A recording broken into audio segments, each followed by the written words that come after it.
All right. I think we're live. I think we'll see how long we can make it tonight.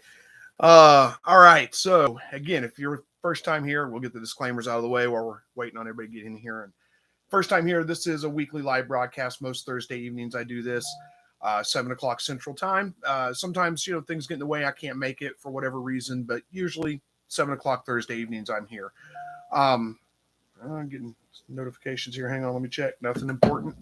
What else was I going to say? Just this is an Ask Me Anything session. I don't have a topic planned out. This is just an opportunity to interact with everybody. So just checking a couple things out here real quick, getting distracted. The only things I ask is be polite, be family friendly. Don't start cussing at people or calling people names or being rude or any of those kinds of things.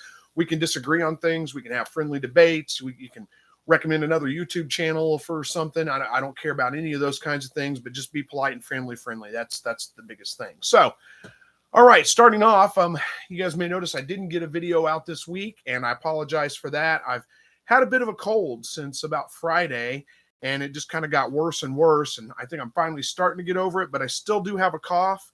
So if I have to end early tonight because overtakes me or something, you'll understand hopefully. Or if I have to pause for a minute while I go cough, it's okay. I mean, I haven't really felt that terrible, just a pretty rough cough.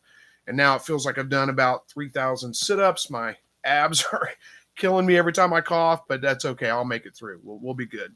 All right, let's get into this. Joy, good evening from Western Oregon. Good to see you. And says, I'm building a brooder out of pallets to use in my barn while I listen. Well, awesome. Hope that goes well. And then we got Tony from Toronto. Good to see you. We got a fellow Missourian here. Hello, all from Missouri. That's Dennis Peel. Good to see you. And Kathleen from Missouri as well. Good to see you guys. Terry says, I have quail eggs in the incubator to day 17, and they have not hatched, and I candle them. How long should I leave them before I call the hatch? Give them till at least day 22, 23. Sometimes you get late hatches. If you do get a late hatch like that, if it's much past like tomorrow, and chances are because you asked about it, they'll start hatching all of a sudden. But if it does go past like tomorrow, it goes past, let's say day 20, something like that, then you might want to check your incubator. It's probably low temperature. That it's probably just a degree or two below what your actual incubator is reading. Take a couple of calibrated thermometers, throw them in there when you don't have eggs in there, and see what they read, and compare that to what your incubator is telling you, because it maybe you just need to calibrate it a little bit and know that it may be off just a little. But give them a little bit longer. It's not uncommon for them to hatch out till day 23 or so. Jesse Mills, good evening to you. Hello to you, Jam and Mike. And Kathleen says, I have 2 pregnant does. How much feed should I give them? Thank you. You really don't need to do anything special with the feed necessarily. Just as much as they'll eat within about 24 hours. Most of the time I notice my does their appetite doesn't really increase. Now, once they have their babies, then go ahead and just keep the feeder full at that point, because the babies will start getting out and munching on it. I mean, it'll be a couple of weeks before they do, but at that point you can just keep the feeder full. Up until then, really you don't need to do anything different, just as much as they'll eat within 24 hours, probably somewhere around 8 ounces or so. But if you go to feed them in the morning, their feeder's empty and they just dive into the feeder like they're starving, increase it just a little bit, not much. And then, if there's food left over, decrease just a little bit how much you're giving them each day. But that's really about it. All right, Jupiter, good to see you. Says, good evening, Chris. I hope you and the missus are doing well. Doing pretty good. Just like I said, got a little bit of a cold. I'm getting over now, so I've been working from home all week because I share an office with somebody, and I don't want to get them sick. So I've been working from home. Hasn't been a horrible cold, just kind of an upper respiratory thing where I've got a cough and a stuffy nose. So we'll see, like I said, how long I last tonight. I may end up having to end a little bit early. We'll see. Let's see. Paula Wells is here. Says, hey, dude, can't stay long, but wanted to pop in and let you know I will have extra tomatoes again this year. Also, I'm going to have Kyle to reach out to reach out for my favorite fertilizer. Awesome. Yeah, extra tomato. Well, I appreciate it. You guys can't probably see them behind me because I think they kind of blown out in the camera, but tomatoes are all starting in the Arrow Gardens back there. So far, they're doing good. I don't see any problems with those. Good luck with your tomatoes. I hope they all do well as well. GDN says, have you ever had an issue with mice in your quail?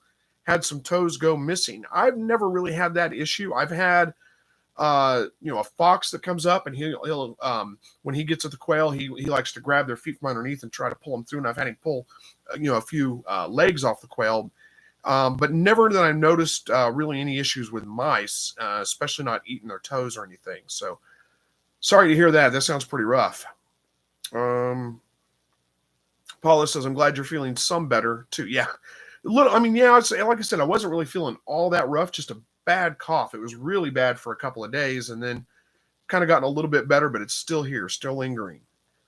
Nadine says, good evening. Hope you feel better soon. Thank you very much. I appreciate that. Bags of love from North Carolina. Good to see you. Crazy Chicken and Quail Lady says, hey, Chris, how do you quail humanely? Wait, how do you quail humanly? One of my quail has her guts seen out of her vent. Oh, I think what you're asking is how do you dispatch them humanely? Hanging out of her vent sounds like prolapse to me, and that is a tough thing to fix. But yeah, so if you want to dispatch the bird, the thing that I usually do whenever I do that is take a screwdriver, turn it around so you acts like a club. You've got the handle on the other end, knock them on the head, and then quickly with a pair of scissors snip it off. And that's about the most humane way I found to do it. Let me grab a drink here. I'm getting kind of hoarse. All right, Little Ridge Farm. Good evening from upstate New York. Good evening to you too. And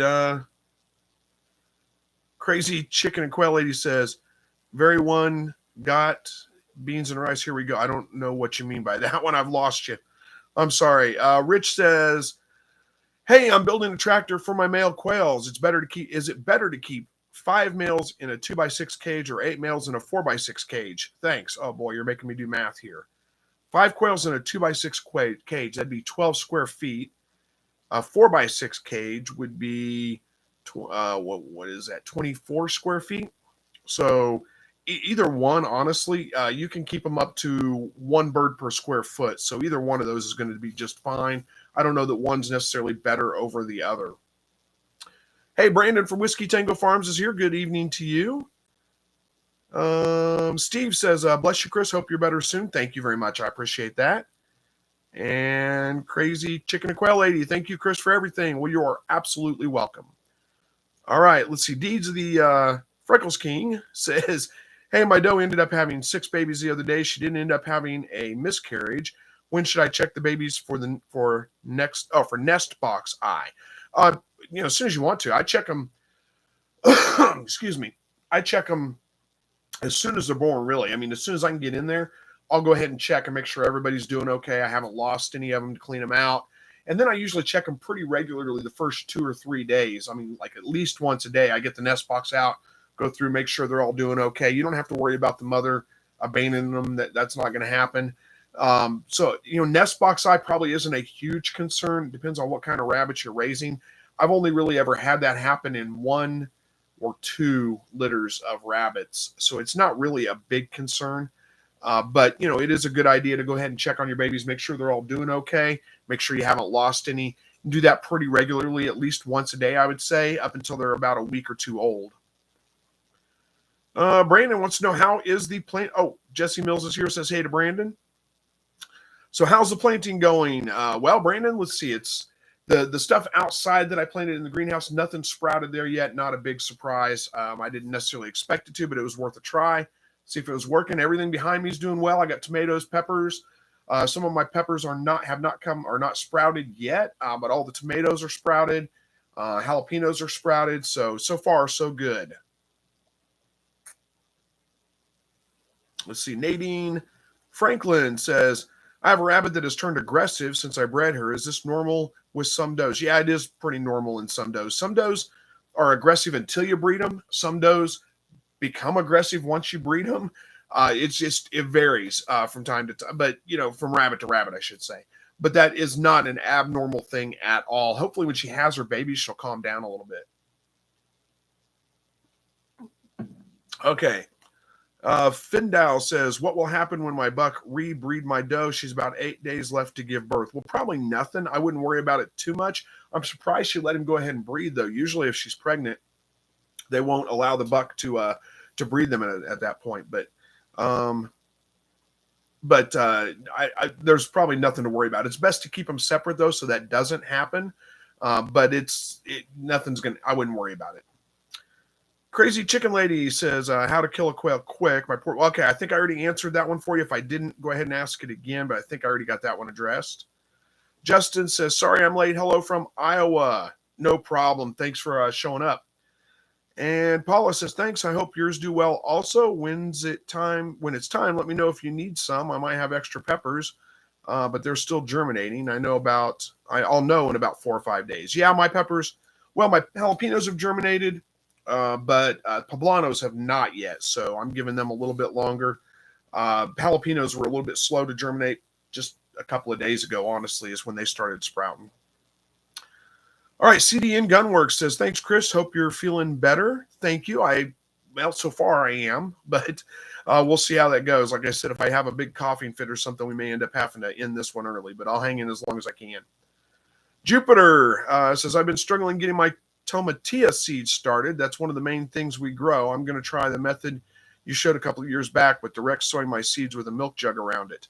Yeah, I tried. Last year it didn't work at all for me, but a couple of years ago it was great. It worked fantastic. So, it's just kind of hit or miss. You never know. It may work, it may not, but good luck. I hope it does. Justin says, I got a new doe and she lifted right away from my buck, so I'll be having babies around Easter. Awesome. Congratulations on that. I hope that goes well. And let's see. Rebel Mains, should I be worried about my 5-week-old quail huddled together during the day for frequent naps? Probably not. At 5 weeks old, unless it's just like super cold out there or something, it's probably not a huge concern. If you are worried about it, that could be a sign that they're a little bit chilly. That's why they're all huddled together. But at 5 weeks old, they should be pretty hardy. They should be able to handle it. And I don't think I'd worry about it too much. Ronnie says, how long after the quail start laying do you wait for them to be fertile? Usually about 2 weeks, maybe. It probably doesn't even take that long, but I usually give them about 2 weeks. Josh. Oh my gosh, I scrolled too far. There we go. Josh's Punk Rock Garden says, hey, from upstate New York, I hope everyone is well. I'm doing well. I hope you are too. Donna says, good evening. I just came on and missed the incubator. I came on and missed the incubator. And as you said, thermometer. Okay, I'm missing something here. Let's see. Let me read that again. Good evening. I just came on and missed the incubator. And as you said, thermometer. My Janol 12 is reading 37.5 degrees on one thermometer. It's reading 36.5 on the other, 37.5. Humidity is low. What should I do? Oh, I'm having a hard time with this one. I'm sorry. 37.5 on one thermometer, 36.5, and 37.5. Well, I'm not sure if you're confident that. Sorry, I got a text. I want to make sure it wasn't urgent. If you're confident that your thermometers are calibrated, I don't know which thermometer is which, so that's a tough one to say. I think I would split the difference between them and consider that to be the temperature.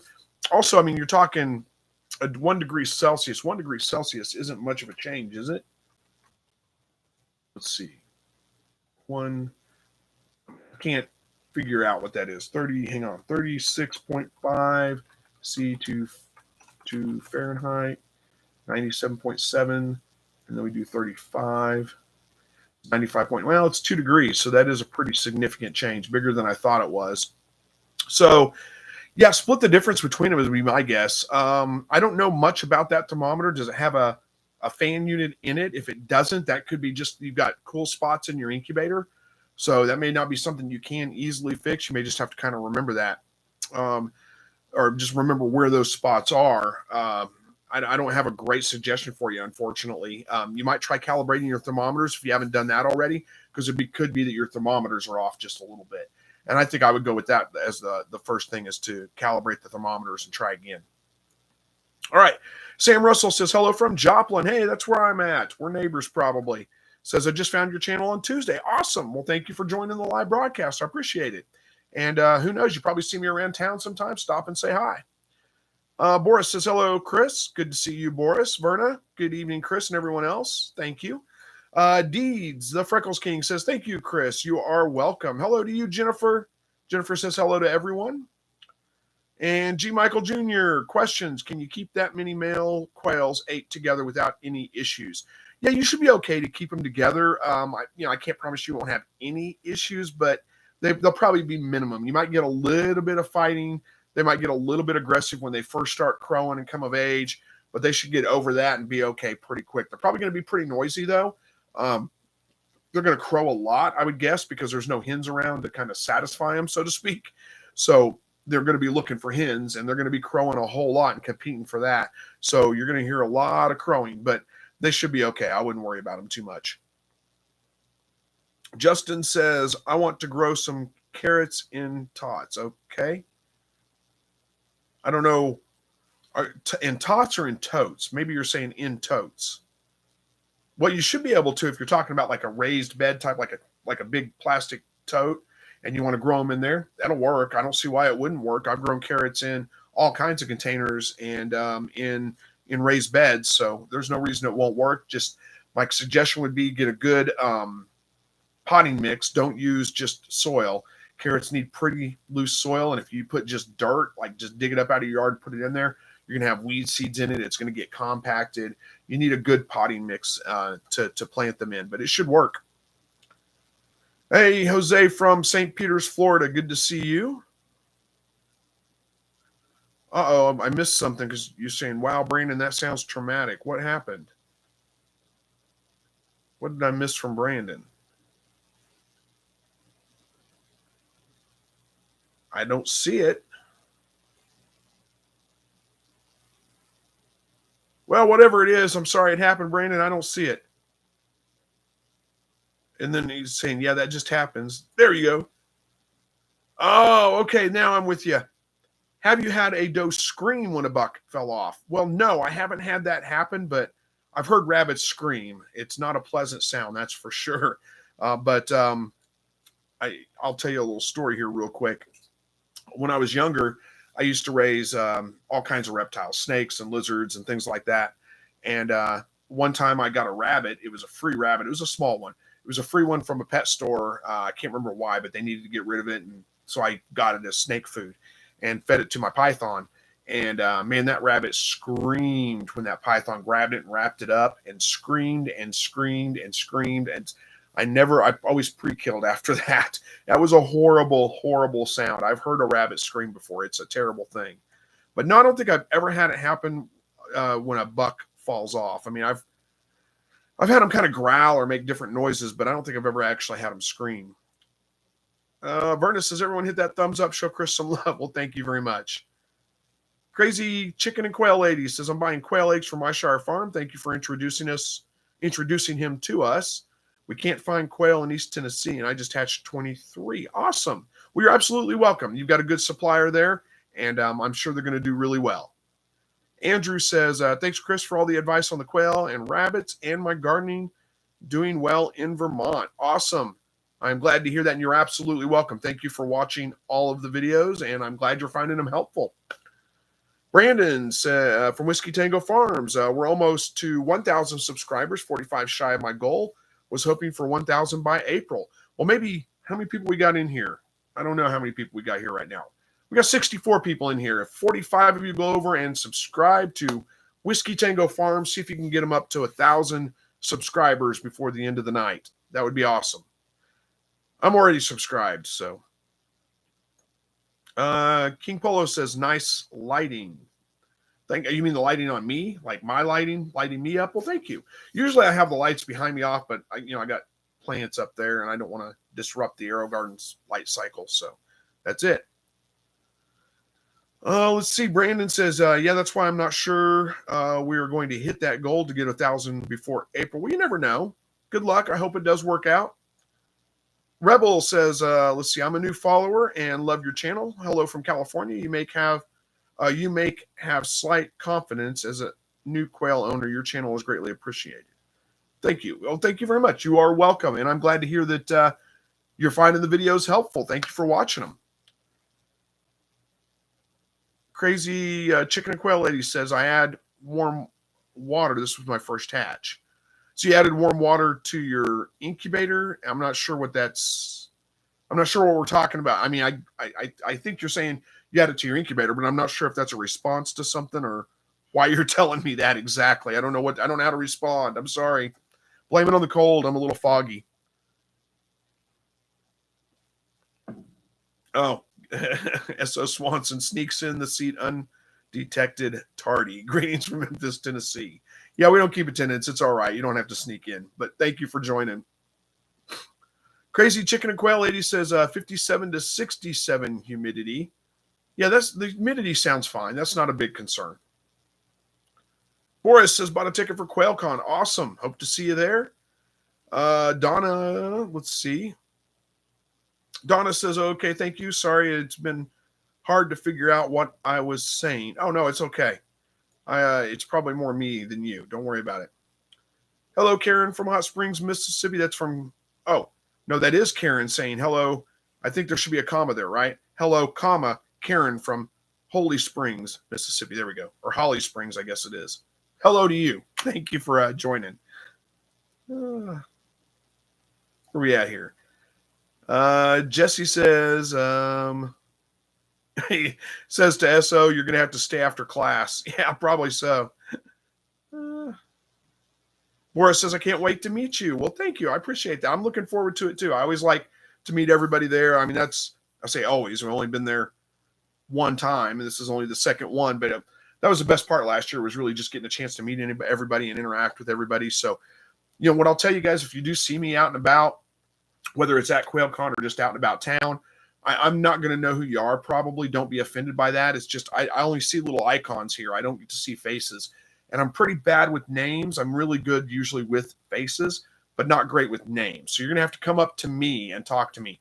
And don't worry about, like, if you don't worry about waiting until I'm ready to talk to you or something like that. I mean, don't just come up and interrupt me if I'm talking to somebody else, but don't feel shy. Just come up and say, hey, how are you? My name's such and such. I'll watch your channel, because I don't know. There's people there from all over the place, and I don't know who knows me and who doesn't. So just feel free. Hey, Jasmine Bass is here. Good to see you. Says hello to everyone, or actually the fellow homesteaders anyway, homestead friends. All right, Brandon. Now he's talking to Jasmine. Donna says Janole 12 is the incubator's name. It's a cheap brand. Yeah, I'm not super familiar with that. I know Janole, I think it's called Janole 12. I know I'm familiar. I've heard of it, but I'm not super familiar with the incubator itself. So I can't really give you a whole lot of specific advice from that. But hopefully you get that figured out. Pardon me.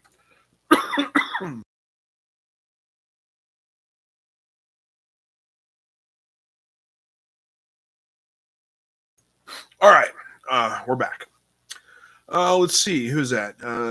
Daedric Angel says, hey, from St. Louis, Missouri, quick question. I have Coturnix eggs incubating in a 4250, similar to a little giant. The Grove to me, the Govee to me seems low at 97.9. The incubator says 101, and infrared says 99.7. Okay, so I don't know what you mean by the Govee. Is that the thermometer that you're using? I think it may be. Let me check something out here real quick. Yeah, I think you're talking about thermometer, the Govee. I think that's the one that Zach uses, and he recommends it. It's hard to say for sure. You're saying it seems low. You've got 3 different temperatures reading. The incubator says 101, infrared says 99.7, and the Govee says 97.9. Which one do you trust? They're all over the place, so it's hard to say. I don't think I'd worry about it too much. You've got 2 of them that are reading within range, so that's probably what I would go with. Other than that, I always recommend trying to get 2 thermometers and making sure you calibrate them first. But I don't know if there's a way. To me, if you're using a Govee thermometer, and that may not be the one that Zach recommends, because what I'm looking at here, it looks like a digital thermometer. And digital thermometers, in my opinion, have never really, I don't really find them to be as accurate as non-digital thermometers. And there's no way to really calibrate them as far as I know. So I kind of stay away from them myself. Diedrich says, should I leave it as is? My first hatch, so I'm a bit paranoid. Yeah, I'd leave it as is. I wouldn't change it because you've, like I said, you've got two, the thermometer and infrared, that's both telling you it's within range. And 97.9s, I mean, it's low for sure, but it's not super low to where you should have just a completely failed hatch. Now, if you end up with poor results, you're going to know I was wrong and you should have adjusted it. But what most likely is going to happen if it is really lower, if it is really like 97.9, is you're just going to end up with late hatch. So it may not be as good of a hatch either. You may not get all of them to hatch, or you're never going to get all of them, but you may not get as many to hatch as if you had the temperature exactly right. But you'll still get some to hatch more than likely, and it'll just be late. It won't be on day like 17 or 18. It'll be more like 19, 20, or 21, somewhere right around in there. But I don't think I would change it because, you've got two of them reading the same temperature or reading real close to the same. And I'm afraid if you bump it up and those two are right, you're going to end up cooking your eggs. So I don't know. If you have another thermometer you can test out with by putting it inside, that's what I would do. But other than that, I don't know. I don't know there's much else you can do.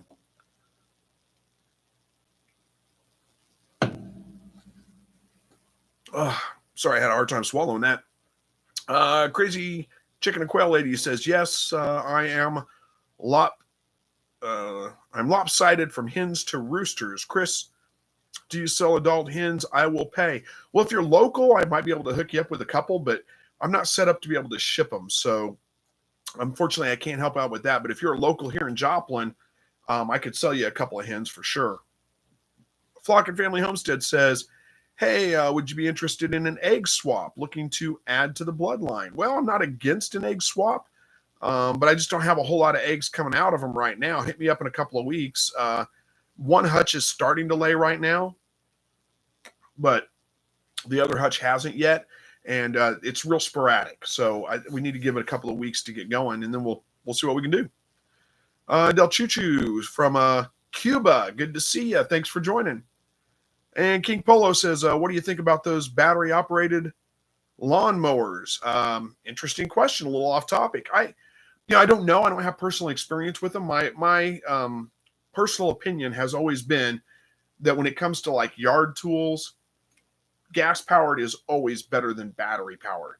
But, batteries have come a long way, and I've seen some pretty impressive things with battery-operated tools in the last couple of years. So, like a battery-operated chainsaw or a battery-operated weed eater or something like that. I never would have considered anything like that in the past. But like I said, the past couple of years, they seem to have come a long way, and they're way better than they used to be. So there may be something to that. I don't know. Maybe worth looking into if that's what you're looking for. And Crazy Chicken Lady, thank you for my Shire. Ordered some. Awesome. Augustine Forrester says, hey, what causes baby rabbits to just suddenly die out? I lose so many and they get enough food. Oh boy, there could be a number of different things. Are you weaning them too early? Maybe that's one thing that comes to me. If you're weaning them before, say, 6 weeks old, it could be weaning enteritis. If they have any other symptoms that come along, do they have diarrhea, bloated bellies, or any of that kind of stuff before they pass on? It could be coccidiosis. If you have problems with that, it's going to affect animals a lot more than your older animals. You might try to process for like white spots on the livers. That would be a good indicator. That might be what it is. There's a whole lot of different things. It's really hard to know for sure without, really, some other information or something like that. But those are the two things that kind of come to mind as the first possibilities.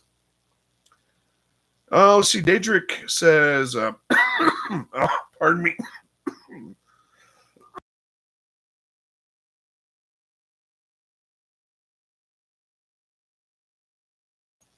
Oh, that hurts.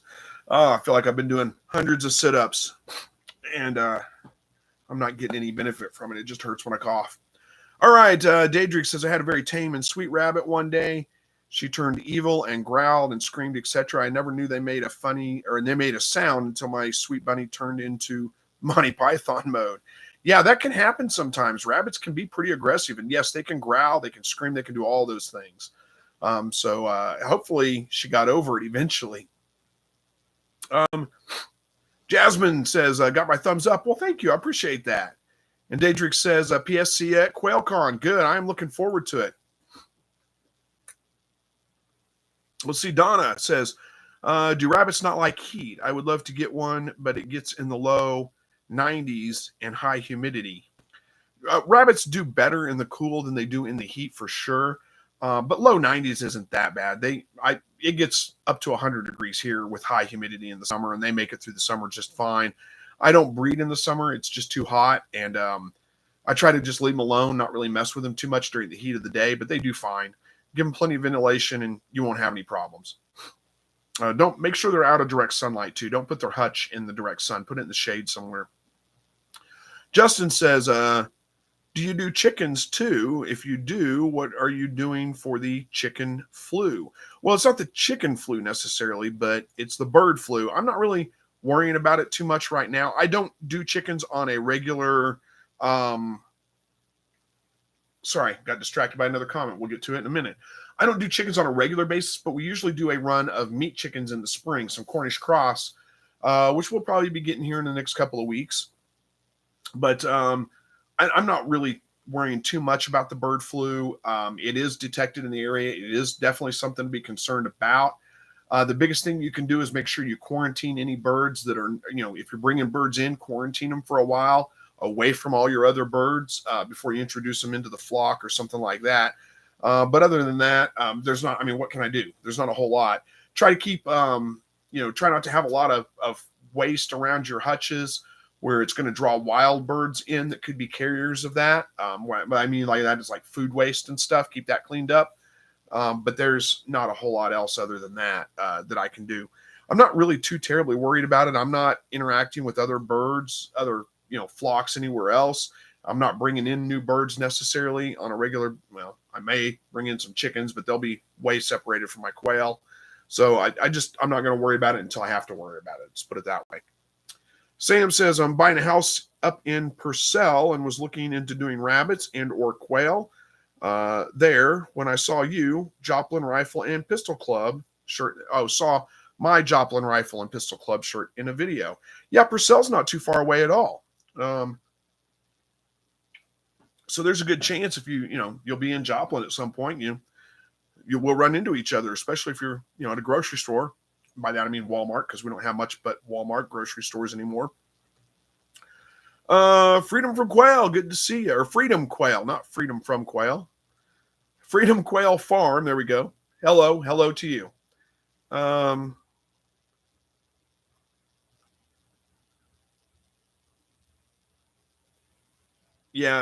Verna's got a good suggestion for Justin. She says bird flu will take out quail as well. You need to search biosecurity. Let's see. Herman says, just got quail. They're 4 weeks old. Awesome. Congratulations. Oh, Little Ridge Farm is already subbed to Whiskey Tango Farms.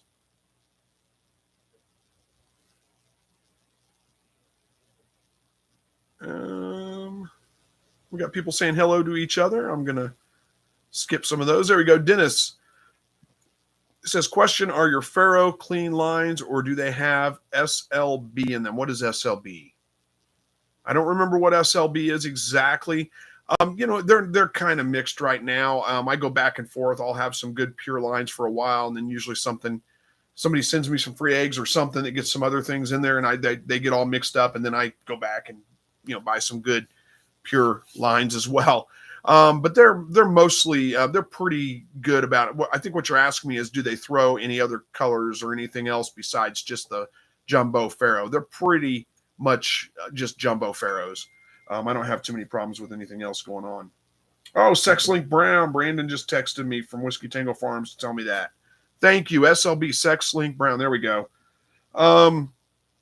So you're throwing me off here because the Faros are, well, I don't know if they're really considered a sex-linked bird, but you can look at them and see which ones are roosters and which ones are hens. So they would be pretty much the same, wouldn't they? As maybe there's something different. I don't get hugely into the genetics and the colors, so I may not be the best person to ask about that. Let me look something here real quick. And look, there's his video. That's an hour-long video. Good grief. I don't have time for that right now. Anyway, so yeah, I'll have to look into those a little bit later and see what the difference is between them. But as far as clean lines, they're fairly clean lines. I mean, they're until I get other birds that I bring in or other eggs that I bring in and mix in with them of different, breeds or different colors or whatever. I don't have anything but Pharaoh, quail born. I don't get white birds or any of those kinds of things in my mix usually. Let's see. Shahid says, sir, what is the minimum and maximum incubator temperature and what is the ideal temperature? Well, I'm going to have to speak in terms of Fahrenheit because I'm a stupid American and that's what we know as the, what do you call that? Imperial measuring scale. Isn't that imperial versus metric? Anyway, you get what I'm saying.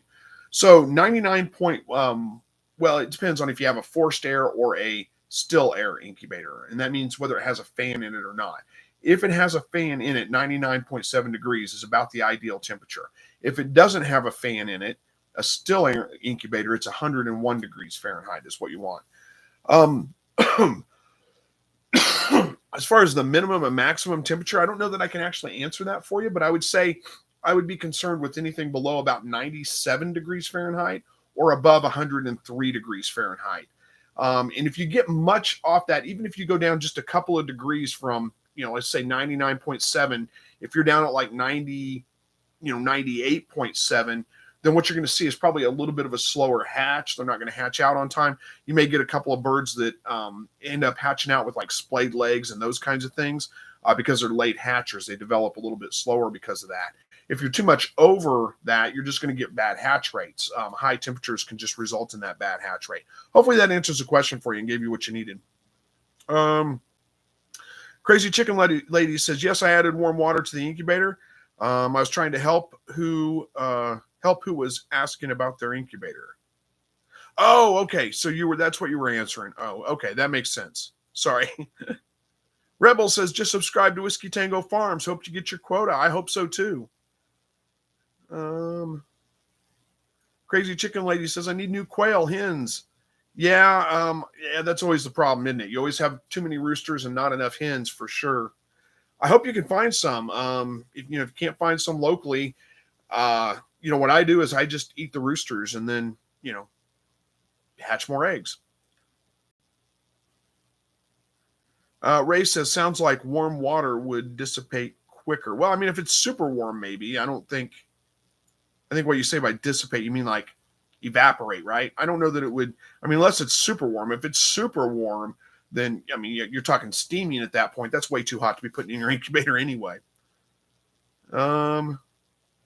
Rebel says, out to tend my garden. Thank you for being here for us all. Well, absolutely welcome. Thank you for joining. Hey, you got another subscriber. Donna subscribed to Whiskey Tango Farms. Women of Spirit says, Josh, I'll make it a point to come over on Wednesday night. Okay. I'm not sure what we're talking about, but Jasmine says, Chris, did you get that snow flurry mess today like we did? Yeah, it snowed today. It was the weirdest thing. I mean, it was cold outside, but not super cold, not cold enough to be snowing. And it snowed for like a good long time. None of it collected on the ground because the ground's too warm, but there was snow.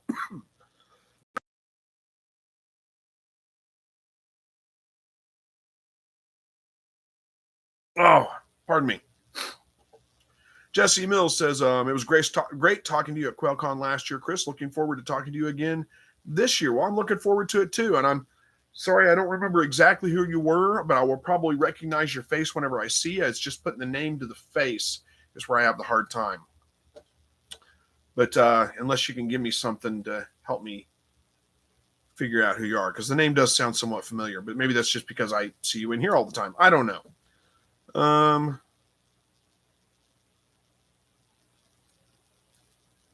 Where are we at here? Oh, I scrolled too far. I got to find where I left off now. There it is, way up there. We got a lot of questions to get through, a lot of comments to get through. How are we doing on time? 20 minutes till. I may make it all the way through. Who knows? G. Michael says, question, do you have any plans to expand into the unused portion of your property, more livestock or a fruit orchard? Good question. I'm always thinking about what I could be doing back there. I don't have a ton of property, but I do have 2 lots back there that are not heavily used right now. So I use one of them I do have some fruit trees, a couple of plum trees, a pawpaw tree, a peach tree, planted a dogwood just because I like dogwood trees. But so I do have some fruit trees back there. I've got some blackberries growing back there. But I don't have, it's not used up anywhere near. I've thought about, making another garden spot. It'd be a good place to, plant a pretty good plot of corn. But I don't know if I'll do that or not either. We'll see. I'm always playing with ideas. I just don't know. There's only so much I can do in the city. I can get away with pretty much any kind of gardening stuff I want to do, but animals are kind of restricted here. I can't get away with too much, or I'll draw attention that I don't want. Brandon says it's snowing here right now. Supposed to get 2 inches overnight. I'm not sure we will though. Yeah, snow in April is, well, it's the end of March. And honestly, going back to my childhood and stuff, some of the biggest snows I can remember were towards the middle or end of March. But this is, we're the last day of March. It's a little bit late to get snow. It didn't stick to anything, so it wasn't a big deal. It was just kind of odd. Oh, all right. Donna says, if I put cucumber seeds in a small container and grow them up on a trellis, would that be okay? It depends on how big the container is. Yeah, more than likely, yes, it's going to be fine. But they do have a pretty extensive root system. They're pretty heavy feeders. So planting them in a small container, when you say small container, I don't know how small you're talking. I would probably go with like maybe 3 or 4 in a 5-gallon bucket, something like that. I don't know that I'd go too much smaller than that. And then you may need to also add some fertilizer from time to time. But chances are they'll do just fine. Robin Song says, hey, Chris, how's the garden going? Well, there's not much going on in the garden right now. I did try to shoot some video for you guys over the weekend. I had a little bit of a cold going. And I was going to talk about some cold weather, crops you can sow. So I got onions in. I got radishes started. Well, I got them seeds planted. They haven't sprouted yet. Radish, cilantro, and what else did I put in that bed? Something else. I don't remember now. I keep thinking it's going to come to me. And chives. There we go. I got those things going. I put peas in the ground. None of that stuff has sprouted just yet. But that was just, over the weekend, and it's been pretty chilly. So we'll give it a little bit longer to warm up just a little bit more and see how, see if any of that stuff kind of sprouts. And then let's see. But anyway, like I said, nothing really huge going on. I did try to shoot some video and get it out, but it was very subpar because I just wasn't feeling real great. And I think you could probably tell in the video that I was just kind of going through the motions and wasn't really feeling it. So I decided not to post that video. Pardon me.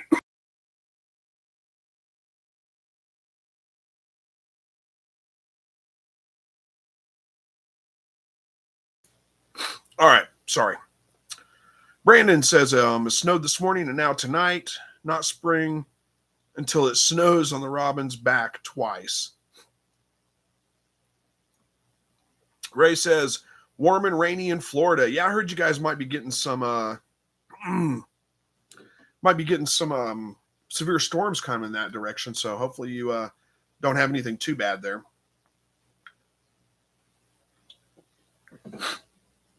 All right, Daedric says, yeah, Zach recommends the Govee. They calibrate via the phone app. Okay, there you go. You can calibrate it that way. That's a good idea. I may have to look into it more. Let's see. Lots of people talking to each other. I'll let you guys do that. And Ray says, lots of happening at Quail Ridge Farm, 40 plus to grow out pens and 96 in lockdown. Yeah, that does sound like a lot going on. I hope they're all doing well. Hey, Josh has got a good comment here. He says to Daedric Angel, says, I had a bad experience trusting the new Govee over the thermometer I used in the past, and I think I cooked the eggs because it was reading very low. Yeah, that would be my concern with them too. But, I don't know. I don't have personal experience with them.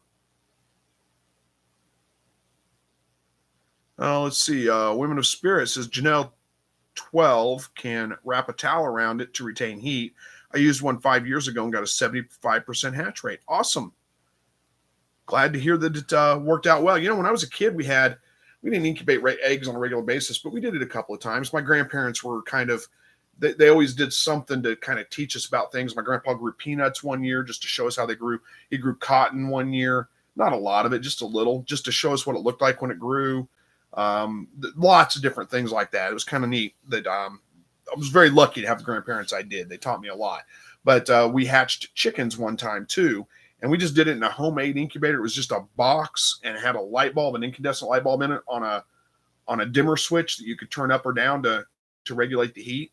And they hatched. It worked. So you never know. Brandon says he had a 1/4 inch of snow this morning. I don't really want them, but Bars Farms from Tennessee. Good to see you. Ora Johnson says hello everyone from Alabama. And Shahid said, sir, what could be the reason of quail dead inside the egg and couldn't make it on final days of hatching? Well, there could be a couple of different things for that. Most of the time, it's going to be related to incubator temperature. Your incubator temperature is probably running a little bit low. So your quail are developing, but they never develop fully, or they develop slowly. So they're not strong enough to break out of the egg when it kind of comes time to break out of the egg. Now, that's one issue that it could be. That's usually the case, not always though. There are some other things that could cause that as well. If you've got too high of a calcium ratio in your quail's diet, if you're mixing extra calcium in with the feed, that can make the eggshells pretty thick, and that can make it difficult for the birds to break their way out of. There could be some kind of bacterial issue or something like that. That's probably unlikely. That's probably not. So I would lean more towards, again, the lower incubator temperature. It's just not reading the temperature right, and it's actually lower than what the thermometer says that it is. And that's the most likely thing. And then, it depends. I mean, sometimes you're just going to have a bird that just doesn't hatch for whatever reason. You just don't know why. But if it's a widespread issue, I would almost bet that it would be, the other thing, it could be really low humidity at hatch time. That could be a problem too. It's not that they need super high humidity, but if your humidity is running like 40%, it can make it difficult for the birds to hatch, because once they pip the shell, the air is so dry that it basically just shrink wraps them. The membrane just shrink wraps them inside the shell. So that can be another reason for it. More than likely, it's a temperature issue, though. Crazy Chicken Lady says, you're awesome, Chris. Thank you. Just started my own YouTube channel. Well, thank you for the kind comments, and hopefully your channel does well. Women of Spirit says, I have a battery mower, weed whacker, and chainsaw, all very nice, 40-volt battery. Awesome. Like I said, they've come a long way. There was a time where I would have just never believed that a battery-powered yard tool was any good at all. But, the ones I've seen recently, they look pretty nice, actually. All right, Justin says, do you consider yourself a prepper? Not really. I mean, I consider myself, I like to be somewhat prepared, but I wouldn't consider myself a prepper. Verna says, you're pixelated. Somebody's telling me to reboot. Yeah, it could be on my end, or it could be like if you have a little bit of a slower internet connection, or your internet connection's bogging down. A lot of times YouTube will auto adjust the play quality of whatever video you're watching. So, you may notice that sometimes it'll go down to like 420p, and that doesn't look good, when we're used to looking at high definition video. Or it could be on my end. Maybe I've got a poor upload speed too. Who knows? Crazy Chicken and Quail Lady says, if your birds are sick, I've been using Denagard 12.5%, 2 teaspoons for 1 gallon, and it works for me. Interesting. All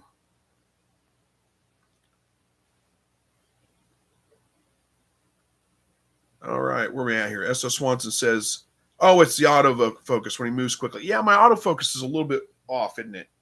I don't know if it takes a minute for it to adjust. It's not the fastest lens in the world. Verna says it is just moving around and it becomes pixelated. Yeah, it could be. Shahid says, you're coughing a lot. Are you all right? Yeah, I've got a cold. I'm just getting over it. I'll be fine. Crazy Chicken and Quail Lady says, Valley Vet has the Denagard and you can talk to a vet for free. Awesome. That's good advice. Vicky says, what are the biggest quail for meat? Probably the jumbo pharaohs, jumbo meat makers. They're pretty much the same bird, but that's probably going to be your biggest one. There are other jumbo lines and other colors and all, but I think the jumbo pharaohs are probably the biggest by far. Ray says, no bird flew here, running crosses of Turkins and Silkies. Nice.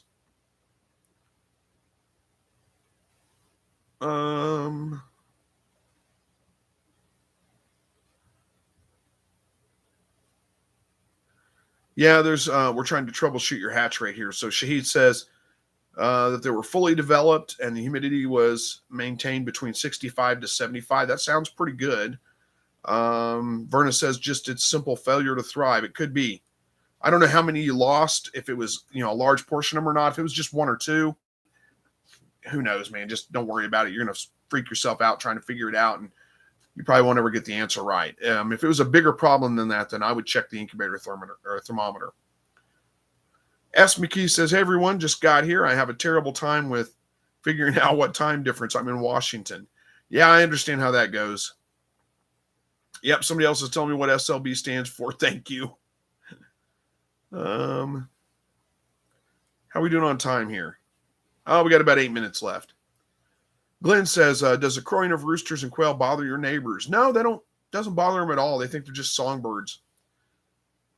G. Michael says, question, when you send quails to freezer camp, how many do you usually process in 3 to 6 months? Oh, I don't know. I don't keep track of how frequently I process them or how many I do. Usually whenever I'm processing birds, I do it, like in one big group, and there's usually 20 or so at a time that I'm processing. And then it just depends on really how many I've got. All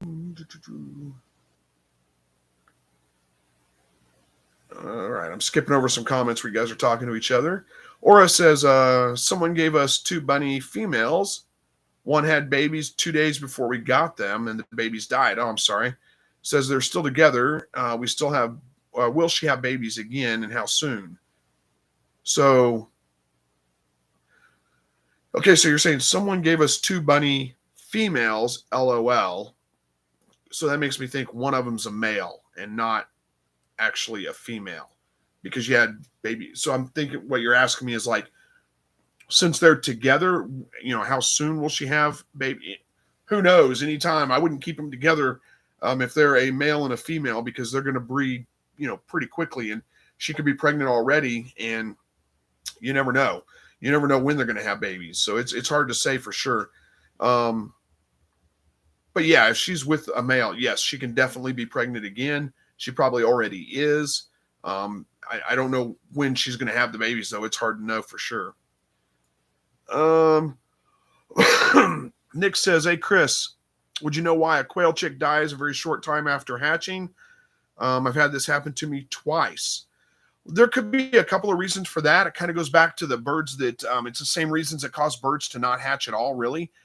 Most likely, those are birds that hatched kind of late, would be my guess. So they didn't hatch on day 17 or 18. It was probably more like day 20, 21. And then, so they're slower to develop and hatch out. They're a little bit weak when they hatch, and that's probably why they didn't make it. That's usually related to incubator temperature. That's almost always the issue. There could be other things in there, the same things we talked about. It could be low humidity. If you've got too high of a calcium, what do you call it? Percentage of the quail's diet, if the calcium levels are too high, it can cause thicker eggshells that make it hard for the birds to hatch. There could be genetic issues of some kind or something like that. But I would always start with verifying that your incubator is actually reading the temperature that you think it should be. That's usually the issue. Jasmine says, I have about 90 quail grow outs ready to go outside and about 200 eggs ready to go into lockdown this weekend. I may have quail fever over here. Some chicks are spoken for, though. Yeah, it sounds like it. That's a lot of birds. Hey, one rock scar, there we go, says, always catch these late. Finally got you live. Awesome. Thanks for joining. Crazy Chicken Lady says, getting ready to kill a couple. Okay, I think you mean birds. Probably should clarify that. Uh-oh, I lost track. I scrolled too far. Where did it go?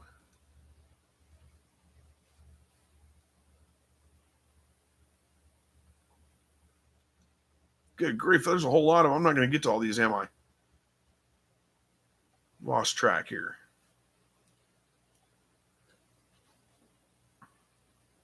Okay, so aviary bird, I think we got one here. I may have missed a couple of comments. I'm sorry if I missed yours, but aviary birds and company says, hello, how soon after kidding do you rebreed your rabbit doe? Well, so does that mean that you're talking about like after she has babies, how soon would you rebreed her?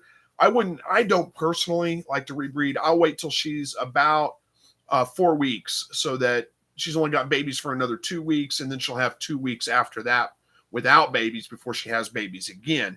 You can rebreed her sooner than that. Lots of people do, but I don't personally like to do that. Now, if you're talking about she lost a litter and you want to breed her, I would give her a week or two at the most just to kind of recoup from that experience and then go ahead and rebreed her. Hopefully that helps out. And Jesse says, I'm the one that has a niece that lives in Joplin. Oh, I do remember that. Okay.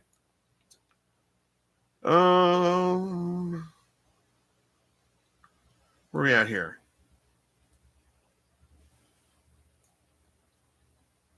One rock scar says, has anyone heard of supplementing quail nutrition with moringa leaves? I'm not really familiar with what those are, so I don't know that I can answer that one for you.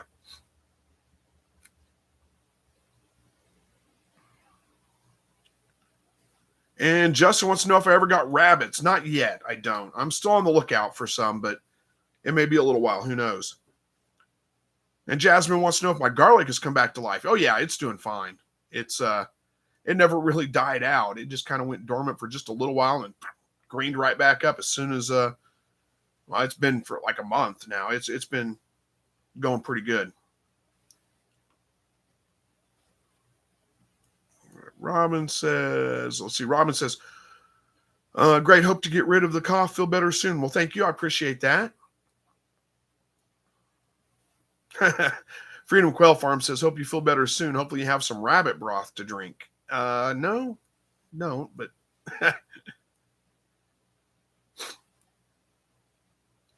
and Thomas says we're expecting 60 quail eggs coming soon from Southwest Game Birds. Good. I hope they hope you have good luck with the hatch rate on those. I'm sure you will. And congratulations on your new birds. Well, when they get there. Freedom Quail Farm says we make rabbit and quail broth, or quail bone broth. It was delicious flavors together. That makes sense. All right, give me a second here. Let me scroll a little bit further. Brandon says, yeah, they do a live every Wednesday night at 7 p.m. Central. It's called Whiskey Tango Talk. So, yeah, go check that out if you're available on Wednesday nights. Hey, Ed's here. Ed says, I made it. Missed the last few lives. Sorry, it's all good. Don't worry about it.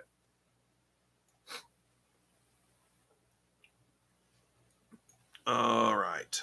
I think I'm going to wrap it up right here, guys. I think you can tell I'm my back's starting to hurt a little bit. I'm starting to wear down. Still don't have quite as much energy as I usually do, but I'm on the tail end of this cold. I'm almost over it. So next week, hopefully we'll be back with no issues, and I'll try to get some good videos out for you this weekend. So anyway, thanks guys for joining me tonight. I appreciate it. I always look forward to spending some time hanging out with you, and hopefully I'll be a little bit more on point next week, and we'll see you guys then too. So thank you very much. Have a good night, and as always, God bless.